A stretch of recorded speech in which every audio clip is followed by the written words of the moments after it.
এটা হচ্ছে 80 CC motorcycle. 80 CC মোটরসাইকেলে আপনার মাইলেজ খুবই কম পাচ্ছে। কাস্টমারের অভিযোগ যে আমি 35 কিলোমিটার মাইলেজ পাচ্ছি। আসলে কেন মাইলেজ পাচ্ছে না আপনাদের দেখাচ্ছি যে কী কারণে মাইলেজ পাচ্ছে না। মূলত আপনার এই যে পিনটা দেখতে পাচ্ছেন, এই যে আমি খুলে নিচ্ছি যে মূলত কীভাবে অ্যাডজাস্ট করবেন। এই যে পিনের যে এই যে ছোট ছোট গার্ড দেখতে পাচ্ছেন, আপনার এখানে হচ্ছে 5টা গার্ড আছে। এটা যদি নিচে দেওয়া থাকে আপনার তেল তখন বেশি টানবে। অনেক টাইমে নিচে দেওয়া থাকে তখন হচ্ছে যে তেল আপনার হয় আপনার এই যে এক গার্ডের আপনার এইখানে এই এক গার্ডের পরের গার্ড যে দ্বিতীয় গার্ড, সেই দ্বিতীয় গার্ডে আমি লাগিয়ে দিচ্ছি। তো এই যে দেখতে পাচ্ছেন আমি দ্বিতীয় গার্ডে কিন্তু লাগিয়ে নিলাম। তো এরকমভাবে আপনার দ্বিতীয় গার্ডে লাগিয়ে নেবেন। দ্বিতীয় গার্ডে লাগিয়ে আপনার ভিডিওটা একটু বড় হয়ে যাচ্ছে, আপনারা একটু কেউ টেনে টেনে দেখবেন না। টেনে দেখলে কেউ কিন্তু বুঝতে পারবেন না যে কিভাবে আপনার মাইলেজ কমাবেন। একটু সময় লাগতেছে পিনটা বসাতে। আপনার এখানে বড় স্ক্রুড্রাইভার হলে ভালো হয়। তো তো লাগিয়ে দিলাম। আর এই যে গার্ডটি হচ্ছে এই যে ইয়ার স্ক্রু যে আছে এই টাইমিংয়ে বসবে।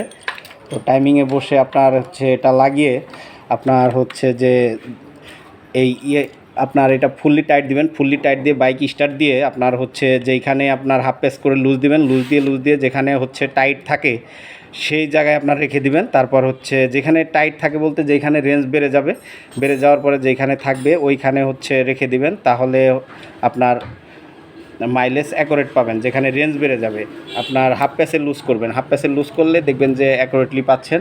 আর তারপরে হচ্ছে যে আপনার এটা কমিয়ে যেখানে স্বাভাবিক স্টার্টে থাকে সেই জায়গায় রাখবেন।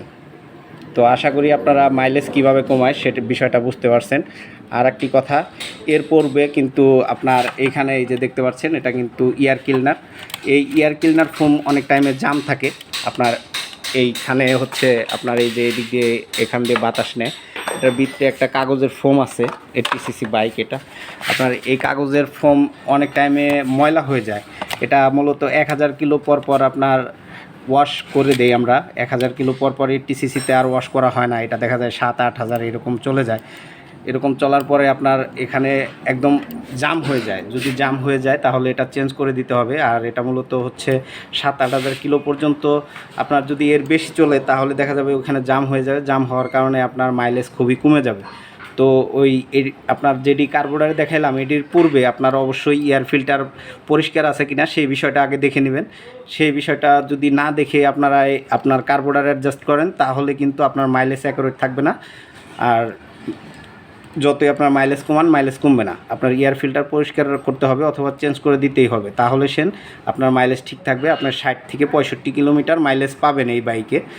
তো যারা ভিডিওটি দেখছেন তাদেরকে অসংখ্য ধন্যবাদ। ভিডিওটি ভালো লাগলে শেয়ার করে দিয়েন, অপর ভাইয়ের উপকার হবে।